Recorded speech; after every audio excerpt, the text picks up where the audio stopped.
오늘 하나님의 말씀 로마서 14장 5절과 6절의 말씀을 함께 보시겠습니다. 로마서 14장 5절과 6절의 말씀. 우리 같이 한번 한 목소리로 5절과 6절의 말씀 한번 읽어보겠습니다. 시작. 어떤 사람은 이 날을 저날보다 낮게 여기고 어떤 사람은 모든 날을 같게 여기나니 각각 자기 마음으로 확정할지니라. 나를 중히 여기는 자도 주를 중히 여기고 먹는 자도 주를 위하여 먹으니 이는 하나님께 감사하며 먹지 않는 자도 주를 위하여 먹지 아니하며 하나님께 감사하느니라. 네, 제가 세 번역으로도 한번 읽어드리겠습니다. 또 어떤 사람은 이 날이 저날보다 더 중요하다고 생각하고 또 어떤 사람은 모든 날이 다 같다고 생각합니다. 각각 자기 마음의 확신을 가져야 합니다. 어떤 날을 더 존중히 여기는 사람도 주님을 위하여 그렇게 하는 것이요 먹는 사람도 주님을 위하여 먹으며 먹을 때 하나님께도 감사를 드립니다. 그리고 먹지 않는 사람도 주님을 위하여 먹지 않으며 또한 하나님께 감사를 드립니다. 네. 오늘은 이 설교에 앞서서 동영상을 하나 보실 텐데요. 이 연사는 닥터 리그스비라는 분입니다. 이제 굉장히 뭐 대학교 교수님이기도 하고 하셨고 지금은 아니지만 이제 나름대로의 이제 커뮤니케이션 쪽에서 이제 많이 일하는 분입니다. 여기 동영상을 제가 잘랐기 때문에 이제 Third Grade Dropout라는 한 존재가 이제 나타나게 되는데 Third Grade Dropout은 자기 아버지를 지칭합니다. 그러니까 이 릭스비의 동영상 7분 정도 될 텐데요. 한번 좀 잘 경청해 보시기 바랍니다. Better isn't good enough if it can be best. Let me close with a very personal story that I think will bring all this into focus. Wisdom will come to you in the unlikeliest of sources, a lot of times through failure. When you hit rock bottom, remember this. While you're struggling, rock bottom can also be a great foundation on which to build and on which to grow. I'm not worried that you'll be successful. I'm worried that you won't fail from time to time. The person that gets up off the canvas and keeps growing, that's the person that will continue to grow their influence. Back in the 70s, to help me make this point, let me introduce you to someone. I met the finest woman I'd ever met in my life.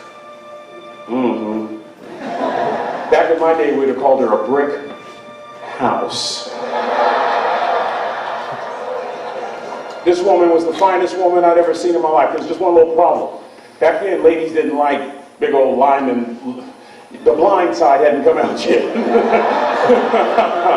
They like quarterbacks and running backs. We're at this dance, and I find out her name is Trina Williams from Lompoc, California. And we were all dancing, and we're just excited. And I decided in the middle of dancing with her that I would ask her for her phone number. Trina was the first one. Trina was the only woman in college who gave me her real telephone number. The next day we walked to Baskin & Robbins ice cream parlor. My friends couldn't believe it. This has been 40 years ago, and my friends still can't believe it. We go on a second date, and a third date, and a fourth date. We drive from Chico to Vallejo so that she can meet my parents. My father meets her. My daddy, my hero, he meets her, pulls me to the side and says, "Is she psycho?" But anyway, we go together for a year, 2 years, 3 years, 4 years. By now, Trina's a senior in college. I'm still a freshman, but I'm working some things out. I'm so glad I graduated in 4 terms. Nixon, Ford, Carter, Reagan. So now it's time to propose. So I talked to her girlfriends, and it's California, it's in the 70s, so it has to be outside, have to have a candle, and you have to have you know, some chocolate. Listen, I'm from the hood. I had a bottle of Boone's Farm wine. That's what I had. She said yes. That was the key. I married the most beautiful woman I'd ever seen. Y'all ever been to a wedding, and even before the wedding starts, you hear this? How in the world? And it was coming from my side of the family.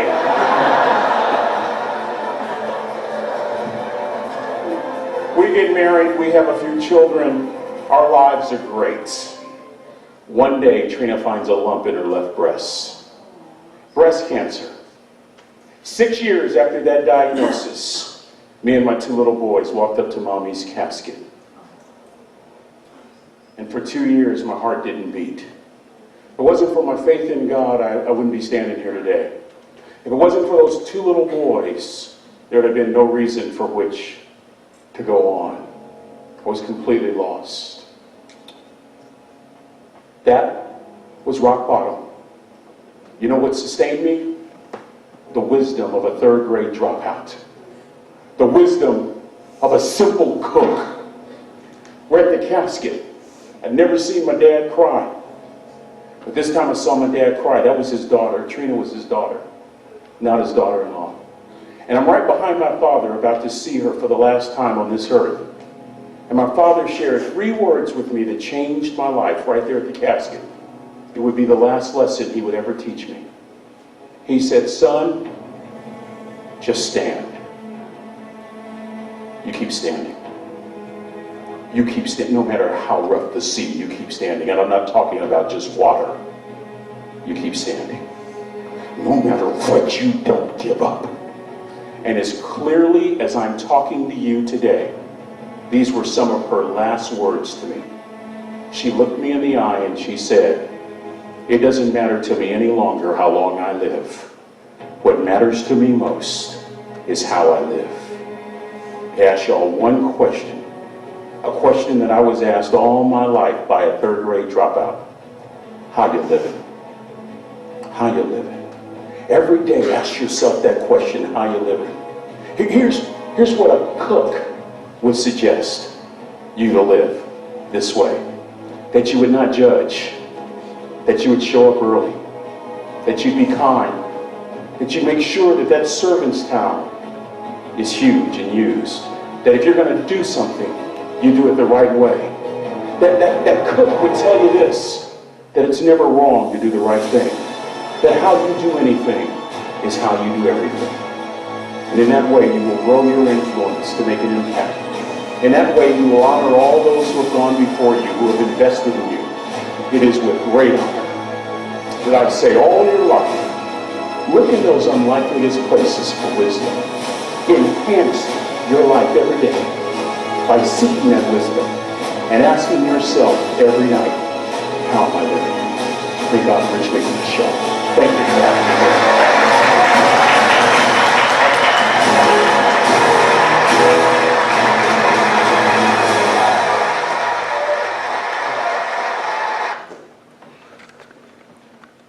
바닥친다라는 말 있죠. 영어로는 rock bottom이라고 얘기하죠.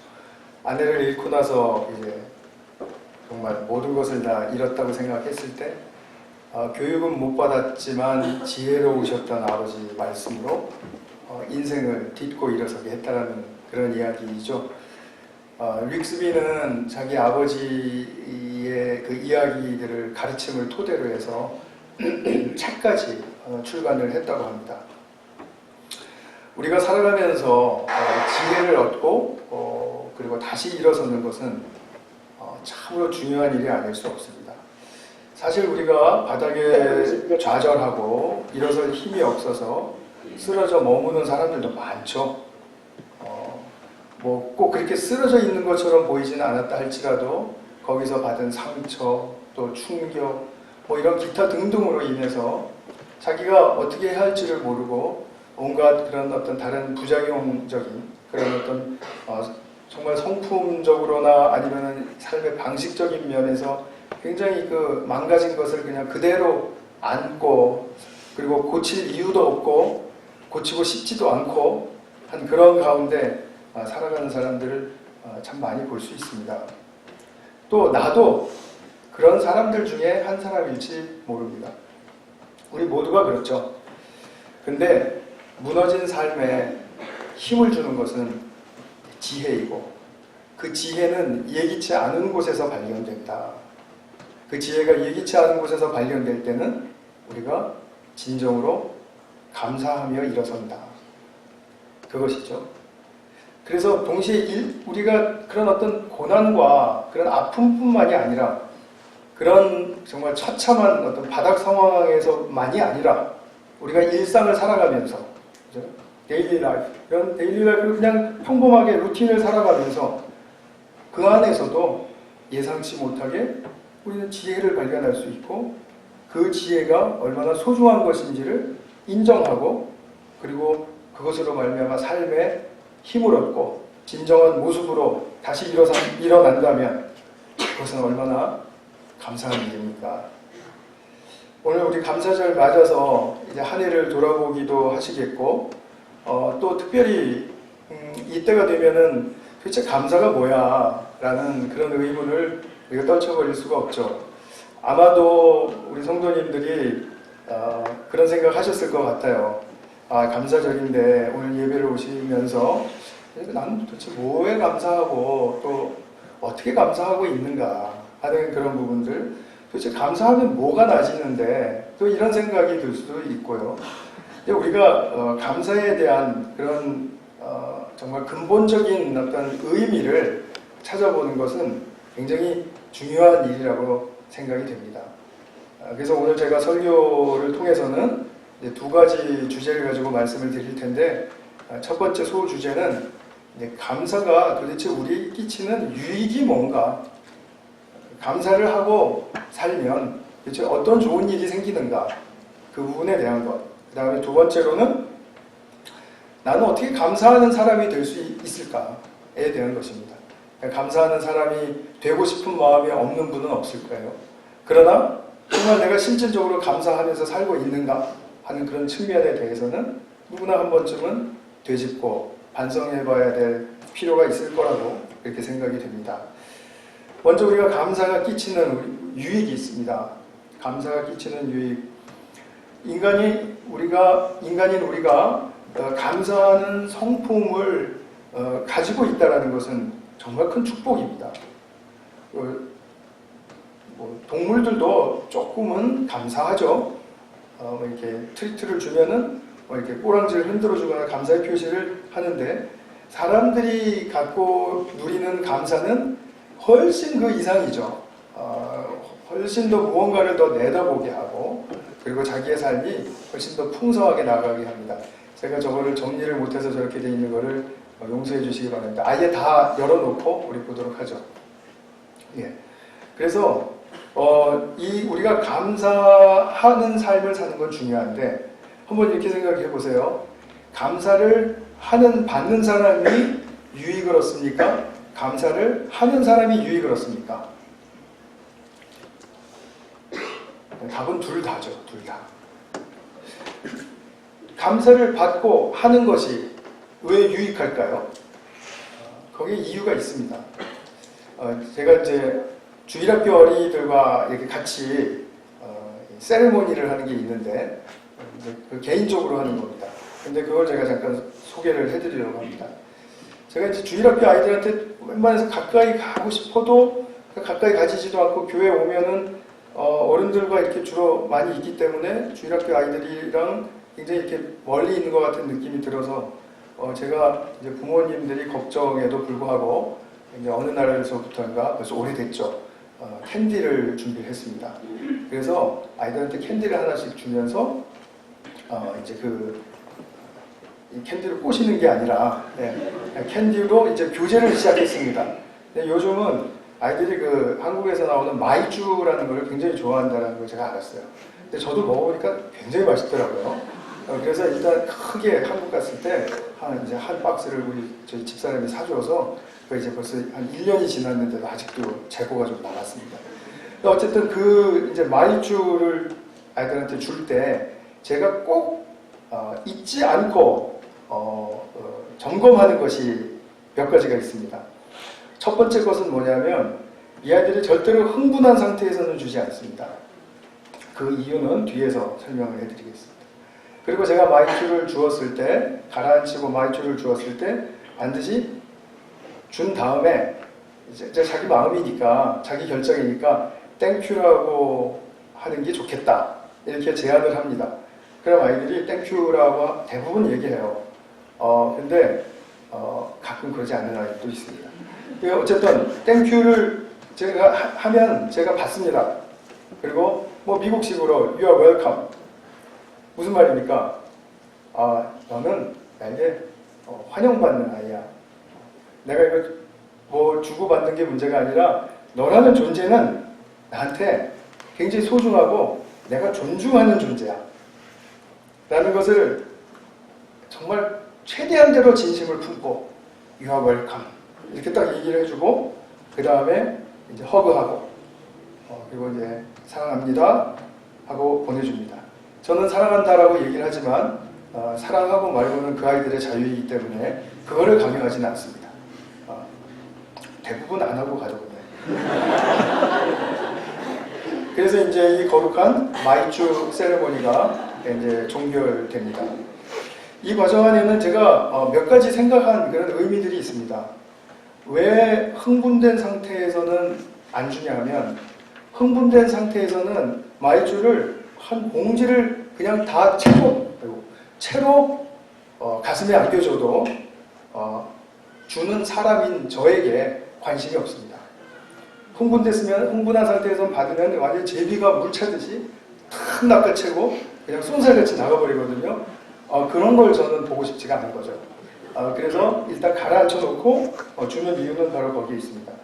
내가 주는 거야. 주는 사람이 여기 있어. 그러니까 사람 대 사람으로 우리 만나자 이거죠. 저를 뭐 내세우려고 하는 건 아닙니다. 그리고 이제 두 번째, 땡큐를 하지 않으면 그 의미가 없습니다.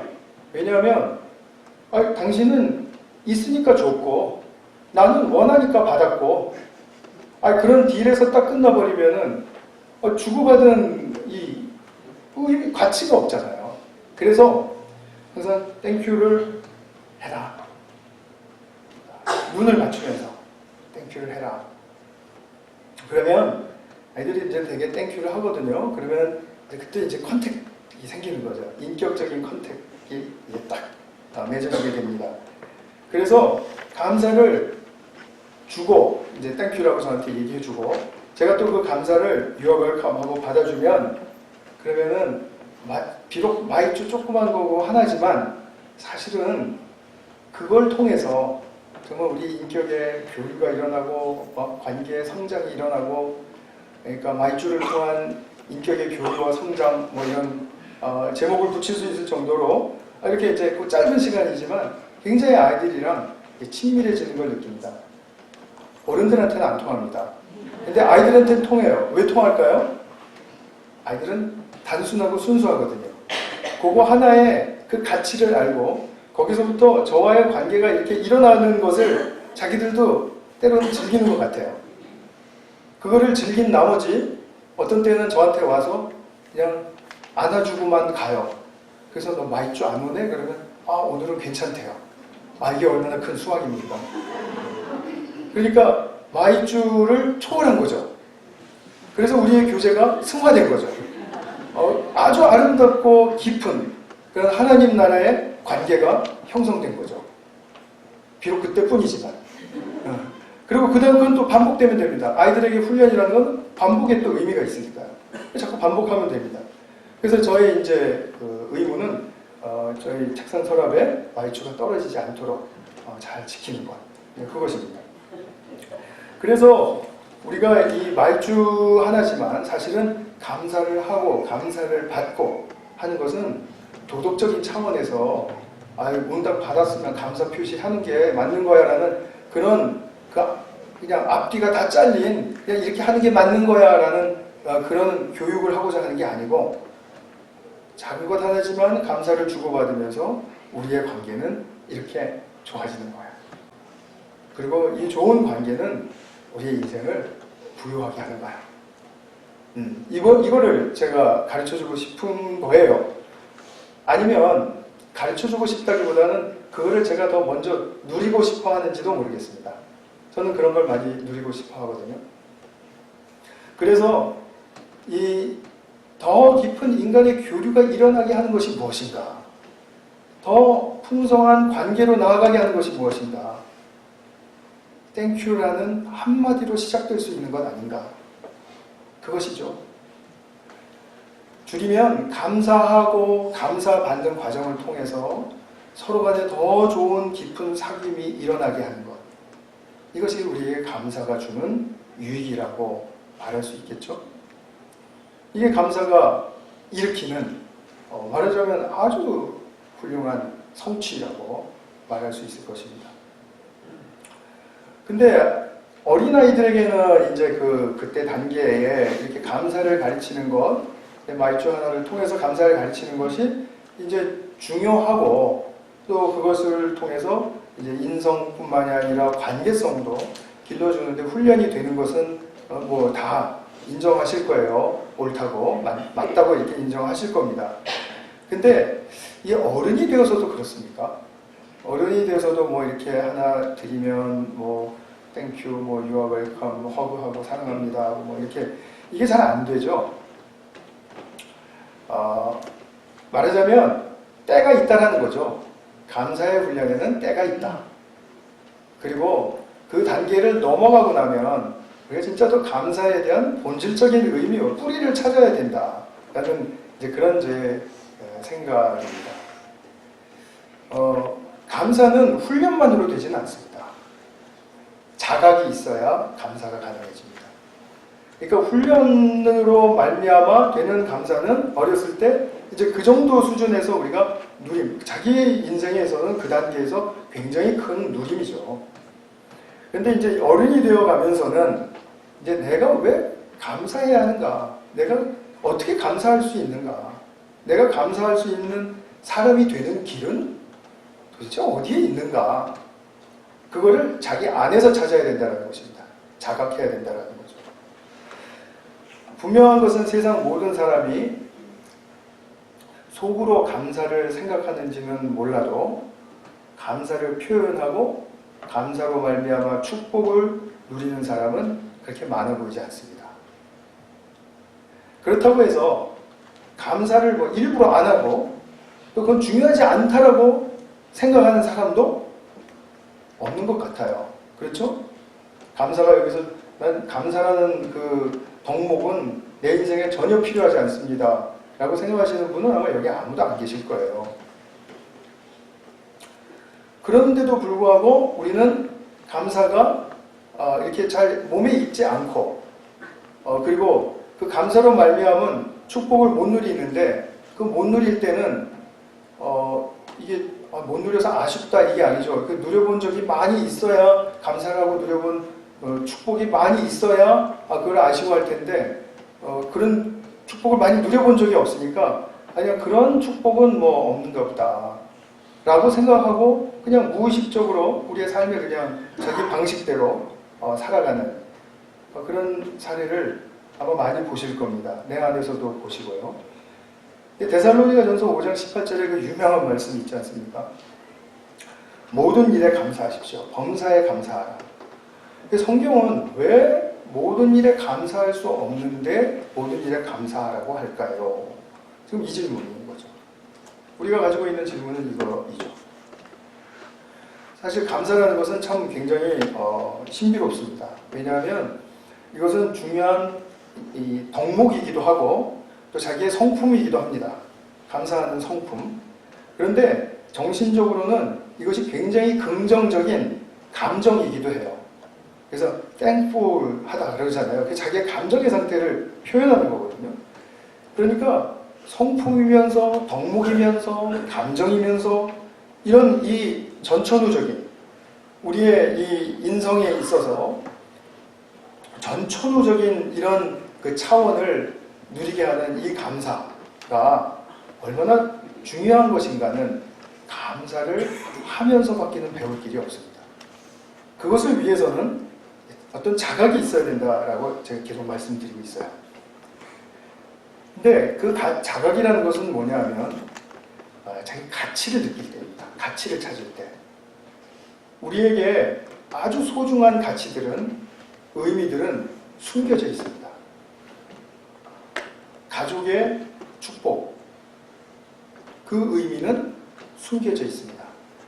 가족 안에 들어가서 많은 과정을 거치고 시행착오를 거치면서 알아낼 수 있는 것이고, 또 그것을 찾았을 때는 그 전에 내가 어떤 실수를 하고 어떤 잘못을 저질렀다 하더라도 그것이 다 잊혀지고 다 마무리되고 새로운 삶을 시작할 수 있게끔 만들어줄 그 정도의 축복의 힘을 갖게 하는 거죠. 그래서 우리가 이 감사는 가치를 찾을 때 일어난다. 나 그냥 평범하게 이제 직장 생활 했는데, 직장 생활 하다 보니까, 일에 이런 중요성이 있었어. 같이 일하는 동료가 이렇게 멋있는 부분이 있었어. 또는, 이 일이 우리 인류 역사에 있어서 이렇게 중요한 일인 줄 몰랐어. 아무리 사소하고 작은 거라 할지라도 우리가 살아가는데 정말 중요하고, 또 굉장히 포인트가 있고, 밸류가 있고, 한 그것을 발견하면 그 사람은 좀 쉬었다 하지, 그래도 쉴 시간이 없어요, 이렇게 말할 거예요. 굉장히 자기에게 중요하기 때문이죠. 그것에 일어나는 감정은 thankful이죠. 감사한 거죠. 그래서 감사는 작은 만족일지라도, 또 작은 행복일지라도, 또는 작은 안도일지라도 그거를 느낄 때, 내가 발견할 때 거기서 나오는 것입니다. 그래, 감사하다, 이런 말이 나오는 거죠. 또 우리 윅스비 박사의 경우에서처럼 고난과 같은 그 큰 고난과 같은 그런 어려움 속에서도 당연히 무언가 그 속에 숨겨져 있는 가치를 발견할 때 살아갈 힘을 얻고, 감사하다. 내가 지금 이 자리에 설 수 있기까지 지켜준 것은 겉으로는 아버지의 조언과 또 아내의 유언과 여러 가지가 작은 두 아들과 있었겠지만, 사실 자기의 내면으로 그것을 긍정하고 또 인정할 수 없었다면 아무런 소용이 없는 거죠. 말은 말뿐인 거고, 아들은 그냥 존재할 뿐이고, 그리고 유언은 소용이 없는 거죠. 자기 안에 있어야 된다는 것입니다. 자기 안이 그래서 굉장히 중요합니다. 감사는 외부적인 조건으로 말미암아 감사하는 것은 굉장히 일차원적인, 그리고 굉장히 피상적인 감사일 가능성이 큽니다.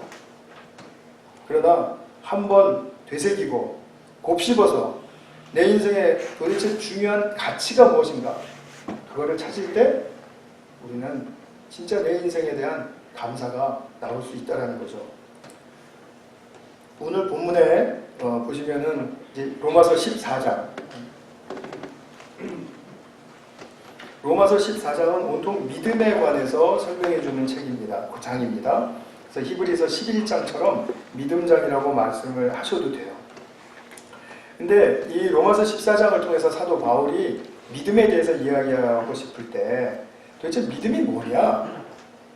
라는 것을 직접적으로 이렇게 딱 말하지 않지만 그 문맥을 여러 번 읽고 이렇게 잘 정리를 해보면 이게 딱 귀결되는 그런 믿음에 대한 정의를 우리가 가질 수가 있습니다. 그것은 뭐냐면 우리가 실제 삶을 사는 데 있어서 내가 무엇을 중요하게 생각하는가에 대한 가치관이 있죠. 나의 밸류 포인트가 있어요. 무엇이 더 밸류업을 한가에 대한 내가 보는 안목이 있단 말입니다. 그 가치관이 예수님의 가치관을 담고 그 예수님의 가치관을 따를 때, 그때 바로 믿음이 있다라고 이야기하는 거죠. 그러니까 예수님께 중요한 것이 나한테도 중요하고 예수님께 중요하지 않은 것은 나한테도 별로 중요하지 않은 그런 가치관 정립이 발생하는 것, 그것은 믿음을 가졌다라고 이야기를 하는 거예요. 우리가 그냥 흔히 나 예수님 믿었습니다, 그 말을 그리고 구원받았습니다, 이렇게 얘기하면 무슨 말입니까? 내가 예수님을 받아들였다라는 얘기잖아요. 내가 예수님을 어떤 예수님을 받아들였습니까? 주와 또 구주로 받아들였습니다. 그러면 주와 구주로 받아들였다라는 말은 무슨 말이에요? 그 말은 내가 주님의 가치관을 따라가겠다는 얘기죠. 주님이 중요하게 생각하시는 것, 나도 이제부터 중요하게 생각하고 살아가겠습니다. 지금 그 얘기지 않습니까? 믿음은 바로 거기서 그렇게 정의될 수 있죠. 오늘 읽으신 본문을 보면 5절, 6절만 두 절만 딱 읽으셨는데 이제 두 가지 내용을 설명합니다. 첫 번째 것은 뭐냐면 나를 지키는 문제에 대해서, 그 다음에 두 번째는 또 먹는 것에 대해서, 먹는 문제. 그러니까 이 사람들이 생각을 하는 겁니다. 예수님을 믿고 안식일을 안 지키자니 너무 찜찜한 거예요. 왜냐하면 천수백 년 동안 자기들 문화와 전통 속에서 그 신실하게 존경하는 조상들 때로부터 지켜왔던 그 안식일이기 때문에 그 날을 지켜야 된다라는 그런 생각이 있어요. 그런데 한편으로 생각해 보니까 이 날의 의미는 예수님 안에서 다 성취가 된 것이거든요. 그러니까 예수님을 믿으면 특별한 날이 이렇게 구별될 필요는 없다라는 것이 성경의 가르침이에요. 신약 성경의 가르침입니다. 그럼에도 불구하고 특별한 의미를 좀 더 부여하고 싶어서 나는 안식일을 지키고 싶다. 이 날을 지키고 싶다. 라고 말하면서 지키는 사람은 그 날을 지키면서 감사합니다. 그럴 것이고요. 그 날이 다 예수님 안에서 성취되었기 때문에 예수님을 믿으면 모든 날이 다 안식일입니다. 라고 생각하는 사람은 매일매일 살아가면서 오늘 안식일의 이 축복을 오늘도 주셔서 감사합니다. 라고 감사할 수 있는 것이고요. 먹는 문제에 있어서도 그렇습니다. 유대인들은 이제 돼지고기를 안 먹었죠. 우리는 오늘 이따가 실컷 먹을 거지만 유대인들은 돼지고기, 제사 음식 이런 거 안 먹는데 예수님 믿고 새 삶을 살더라도 이건 그래도 안 먹는 게 낫지 않을까? 여러분들 중에 혹시 그렇게 생각하시는 분들이 있으면 오늘 많은 분들에게 더 몫이 돌아가게 하실 것 같습니다. 근데 그러시지 않아도 되는 거죠. 좋아하면 드시면 되는 거예요. 예수님 안에서 어떤 것도 문제가 되지 않으니까. 그래서 나는 지금은 이렇게 허락해 주셔서 이 맛있는 거 먹게 해주셔서 감사합니다. 그러면서 먹는다라는 거죠. 어떤 사람은 그래도 불결한 돼지고기 같은 건 먹지 말라고 하셨으니까 제가 안 먹는 그쪽으로 택하면서 감사하고, 어떤 사람은 먹으면서 감사하고, 먹든지 안 먹든지 둘 중에 하나만 맞을 것 같은데, 그죠? 그런데 사도 바울은 지금 뭐라고 얘기하죠? 아까 개정기억으로도 읽으시고 또 세번역으로도 읽으시고 다 읽으셨는데요. 사도 바울은 누가 옳다고 얘기합니까? 자기의 확정된 대로 둘 다 옳다. 둘 다 옳다. 맞죠? 어떤 사람은 모든 날이 다 같다고 생각합니다. 각각 자기 마음에 확신을 가져야 합니다. 그러니까 남이 이런 확신을 가지고 그렇게 하는데 당신 잘못됐다고 말할 수 있을까요? 그래도 그렇게 하지 않는 게 좋겠다라고 말할 수 있을까요? 벌써 시시비비를 가리겠다라는 그런 옛날 고정된 자기 방식에 갇혀져 있는 사람이죠. 예수님 믿고 새로운 방식을 배웠다면 나는 옛날에는 저렇게 하는 거 마음에 안 들었는데 그래 그럴 수 있겠다. 저 사람 성격과 저 사람 여러 가지 정황으로 봐. 그럴 수 있겠다. 그러나 그 사람을 위해서 기도해 줘야 할 것은 저 사람이 저렇게 하면서도 자기의 마음에 확신을 가질 수 있도록 기도해 줘야 되겠다. 이런 배려이죠. 그래서 우리가 예수님을 믿고 나면 이게 다 감사할 수 있는 대목이 많습니다. 상관된 것이라 하더라도 이러냐 저러냐 이런 거 가지고 싸우거나 갈등을 빚거나 마음 상할 이유가 없다라는 거죠. 우리는 민주주의 방식이 있지 않습니까? 51대 49라도 이기더라도 51로 이겼으면 49가 따라와 줘야죠. 요즘은 이상해요. 49가 분명히 적은데 그러면 우리는 뭐냐 이렇게 나와요. 아니 우리는 적은 수예요. 그들은 많은 수고. 그러면 많은 수를 따라주는 것이 배려이고 민주주의의 참된 정신 아닙니까? 물론 많이 얻은 쪽에서는 적게 얻은 쪽을 좀 생각해 줘야죠. 우리 따라라 이러면 또 이것도 이제 개인의 또 억하심정이 일어나니까 그러면 안 되죠.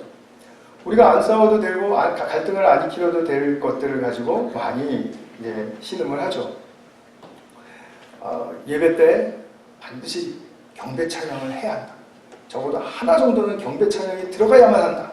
그러면 어떤 사람은 아니 경배 찬양이라는 게 따로 있는 건 알겠는데 아니 다른 찬양에는 경배 내용이 없습니까? 다른 찬양 좀 이렇게 하면 안 됩니까? 이 사람 안 해도 된다. 해야 된다. 그러니까 괜히 이제 성같이 않아지는 거예요. 이러든지 저러든지 상관이 없는 건데 예배 인도자가 넥타이를 해야 되냐 말아야 되냐. 우리 교회는 이게 시험이 들 리가 없죠. 전 항상 넥타이를 하고 나오니까. 어느 한국 교회에서 수요 예배 때 부목사 한 분이 넥타이를 안 하고 이제 설교를 했대요. 그러고 나서 이제 장로회에서 난리가 난 거예요. 예배에서는 인도자가 수요 예배지만 어떻게 넥타이도 안 하고 올라가냐. 또 반대쪽에서 뭐라 그랬을 것 같습니까? 당연하죠. 아니 그거 안 하면 어떻습니까? 그게 본질입니까? 아니 본질은 아니더라도 예의는 갖춰야 될 거 아니에요. 아니 글쎄 예의를 갖추는데 이러면 예의를 갖춘 거 아닙니까? 또 이렇게 계속 논쟁이 일어났겠죠.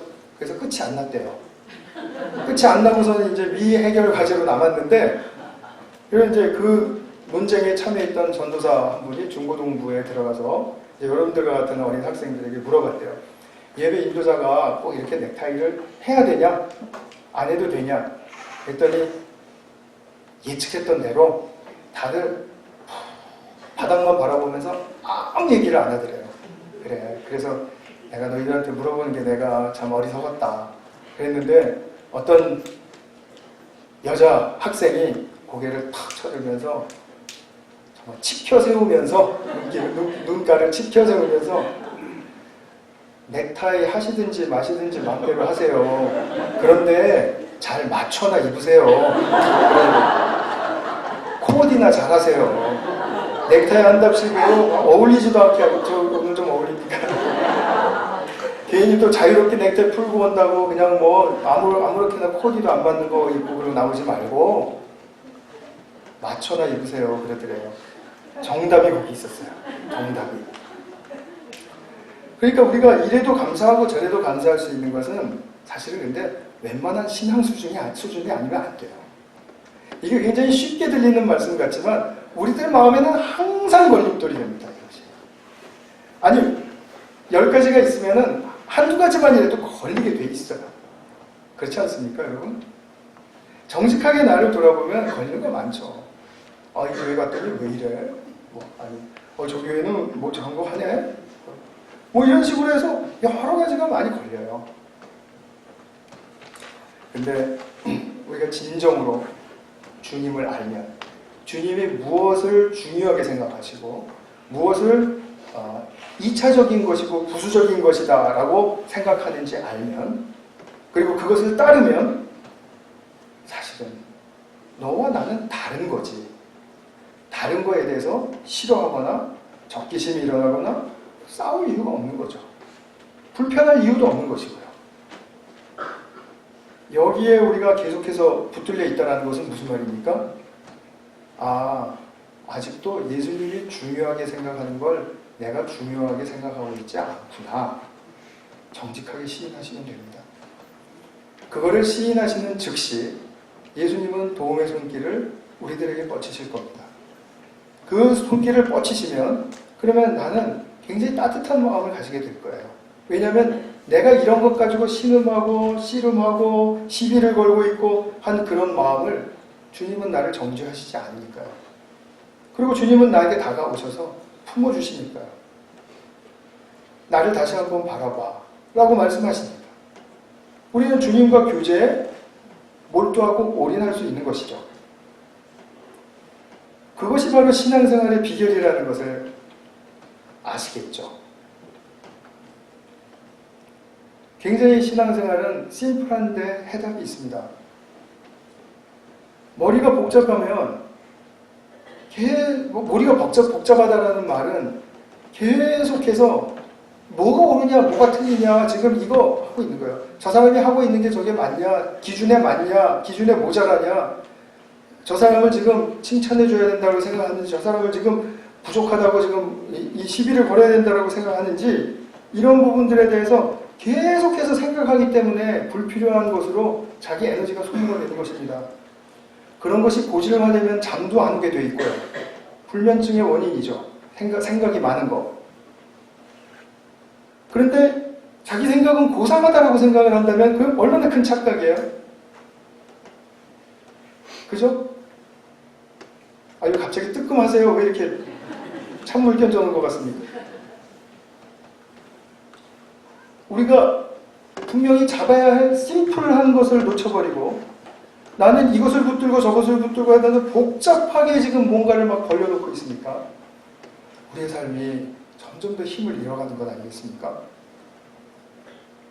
그것이 아니죠. 우리가 예수님을 알았고 그분의 목적과 의도를 깨달았다. 이건 굉장히 평범하고 쉬운 말이지만 사실은 이것이 내게 경험될 때는 굉장히 특별한 의미를 갖습니다. 아, 나 말고 더 중요한 존재가 있구나. 아, 내가 저분의 뜻을 따르고 저분에게 헌신한다는 말은 내가 여태까지 말만 했지 근처에도 못 갔구나. 그냥 내 뜻대로 뭘 살아왔구나. 그러니까 당연히 결과적으로는 감사가 줄어들 수밖에 없고요. 감사가 줄어드니까 내 삶에는 의미가 없다라는 말과 동일한 결론을 내리게 되는 거죠. 아, 뭘 해도 의미가 없어요. 신앙생활 10년 해도 의미가 없고 뭐 30년 교회를 다녀도 의미가 없고 그냥 인생은 다 끝자락에 와서 자기 중심적으로 살고 있으니까 그냥 자기 중심에 맞지 않으면 다 허망한 거예요. 이런 삶을 살지 말라고 범사에 감사하라고 그렇게 말씀을 해주신 것입니다. 왜냐하면 범사의 모든 가치와 모든 중요성과 모든 의미와 이런 것들이 다 거기 들어와 있으니까. 심지어는 악의 역사 속에도 우리가 선용하면 그것은 바로 가치 있는 것으로 바꿀 수 있는 주님의 선한 능력을 입고 사는 사람들이니까. 얼마나 놀라운 큰 비밀이 여기에 있습니다. 감사하는 사람이 되는 길은 내게 주어진 어떤 일이나 관계나 뭐 어떤 소유나 뭐 소유가 적든지 크든지 간에 그러나 가정이나 교회나 가치를 찾으면 의미를 찾으면 감사의 길로 들어갈 수 있습니다. 내가 가치를 찾고 와 대단한데 이렇게 생각하면서 아, 그래도 난 감사 안 해. 이건 너무 웃기는 거잖아요. 그죠? 이런 일은 없습니다. 그래서 범사에 감사할 수 있다는 이야기입니다. 그런데 범사에 감사하는 것과 함께 병행할 수 없는 것을 사도 바울은 오늘 로마서 14장에서 하나 또 지적을 해줍니다. 이거는 절대로 감사와 같이 갈 수가 없어요. 내가 감사를 하면서 이것을 할 수가 없어요. 이것을 하면서 감사를 할 수가 없어요. 둘이 공존할 수가 없어요. 그것이 뭔지 아세요? 10절에 나옵니다. 10절. 제가 읽어드리겠습니다. 어찌하여 그대는 형제자매를 비판합니까? 어찌하여 그대는 형제나 자매를 업신 여깁니까? 우리는 모두 다 하나님의 심판대 앞에 서게 될 것입니다. 제가 어떤 모습으로 심판대 앞에 설 것이라는 것은 오늘 설교에서 조금 떨어진 주제이기 때문에 이제 다음 기회로 미루겠습니다. 여기서 말하고자 하는 사도 바울의 초점은 뭐냐면 비판하고 무시하고 냉담하고 또 멀리하고 이런 여러 가지 일들, 그런 여러 가지 형제 자매들에 대한 관계성을 파손하든지 끊어버리든지 아니면 약화시키든지 하는 그런 일들은 성도의 믿음 생활을 평생 동안 했든지 안 했든지 그런 일들은 분명히 심판대 앞에서 밝혀질 것이다. 이것은 그러니까 감사와 병행할 수 없습니다. 만약에 내가 비판과 무시를 하고 있으면서도 나는 감사하는 삶을 살아 그러면 그 사람은 얼마나 자기 도취적인 삶을 살고 있는 것입니까? 자기밖에 모르는 자기 자기 애에 푹 빠져서 사는 사람, 정말 내면의 모순을 그대로 드러내면서도 자기가 드러낸 줄 모르고 살아가는 사람, 그것이죠. 그런데 이것 하나만 있으면 정말 감사가 너무나도 충만해질 수 있는 그 한 길이 있습니다. 그것은 내가 주님의 사랑을 완벽하게 받아들일 때입니다. 주님의 사랑을 받아들인다라는 것은 우리가 교회에서 많이 듣는 말이기 때문에 그냥 뭐 가볍게 들리실 수도 있을지 몰라요. 하지만 주님의 사랑을 완벽하게 받아들인다는 말은 이 세상에서 받을 수 없는 사랑을 내가 보았고 경험했고 그것으로 살아갈 수 있다는 영원한 확신 아래 있게 하는 것이기 때문에, 그렇기 때문에 바로 주님의 사랑을 받은 사람만이 그 감사는 보장입니다. 주님의 사랑은 영원하세요. 주님의 사랑은 시비를 걸지 않으세요, 저한테. 주님의 사랑은 이 세상에서 주는 어떤 사람의 사랑과도 다른 사랑이에요. 왜냐하면 그분은 변하지 않는 사랑을 주시니까요. 아무리 부부가 사랑을 하고 부모 자식지간의 사랑을 한다 하더라도 어떤 기분 나쁜 일이나 또는 언짢은 일이 생기면 참 오늘은 저 사람한테 사랑을 기대하기는 글렀다, 이렇게 생각하기 쉽지 않습니까? 그래서 오늘은 그냥 될 수 있으면 회피하고 좀 이렇게 떨어져서 지내다가 다시 컨디션 좋아지면 같이 또 이렇게 만나면 되겠다. 우리는 그렇게 힘들게 살거든요. 근데 주님의 관계 속에서는 그럴 필요가 없는 거죠. 언제 어디서든지 간에. 만약에 주님과 함께 사귀면서도 나는 그런 생각을 가지고 있다면, 주님도 오늘 컨디션이 안 좋으신가? 내가 사랑을 잘 못 느끼겠는데? 내가 이런 생각을 하고 있다면 그것은 자기 정죄가 너무 심하기 때문이죠. 자기가 자기에 대한 단죄가 심하기 때문이라는 말입니다. 그냥 예수님의 사랑을 그대로 받아들이면 되는데 그게 잘 안 되는 거죠. 워낙 비판하고 무시하고 단죄하는 그러한 삶이 내 뼛속 깊이 스며져 있고 그 죄성의 그 울타리 안에서 아직 나는 완전히 나오지 못했다라는 것을 반증하고 있는 거죠. 감사와 절대로 병행할 수 없는 것, 이것이 있으면 감사를 보장해 주는 것, 두 가지 말씀드렸습니다. 2019년도 감사절을 지내시면서 정말 이 두 가지 사실에 대해서 곰곰하게 생각해 보시고 또 성찰해 보시기 바랍니다. 저를 비롯해서 우리 모든 성도님들에게 주시는 말씀이라고 저는 믿고 있고요. 그래서 우리가 정말 범사에 감사할 수 있는 그런 그 삶을 어떻게 살아내야 할 것인지 우리가 한번 돌아볼 수 있으면 좋겠습니다. 그래서 가치를 느끼고 누리는 만큼 나의 영혼이 바르게 세워집니다. 그 부분에 대해서 주님께 감사하시고 또 주신 것을 또 감사할 수 있는 복된 우리 주님의 자녀들 모두 되시기를 바랍니다. 기도하겠습니다. 지금 시간에는 우리가 감사에 대한 이제 생각을 좀 정리하면서 들으신 말씀 생각하시면서 같이 한번 기도하는 시간을 갖겠습니다. 네, 우리 오늘 중고등부 학생들이랑도 같이 예배를 드리는 이 시간에 우리 중고등부 전도사님 청빙을 위해서 같이 한번 기도하겠습니다.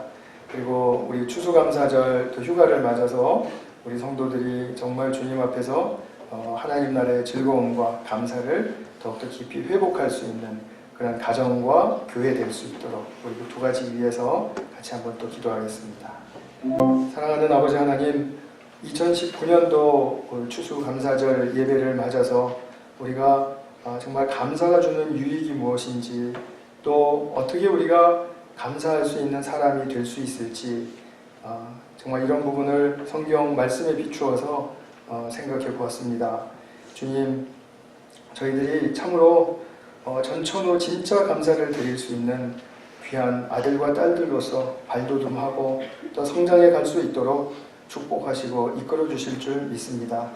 그리하여 우리 교회가 진정한 감사의 능력과 또 감사의 지혜를 발휘하면서 나아갈 수 있는 그런 복된 주님의 몸된 공동체 이루어지게 하여 주시옵소서. 우리 중고등부 학생들도 오늘 이 자리에 함께 했는데 우리 학생들 공부하느라고 참 힘들기도 하고 또 미래를 생각하면 또 어떻게 답답할 수도 있습니다.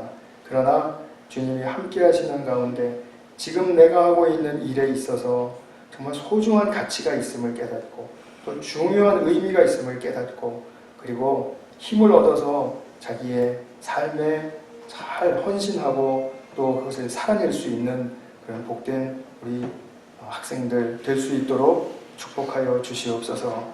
함께하여 주신 은혜를 감사드리오며 우리 구주 예수 그리스도의 이름으로 기도하였습니다. 아멘.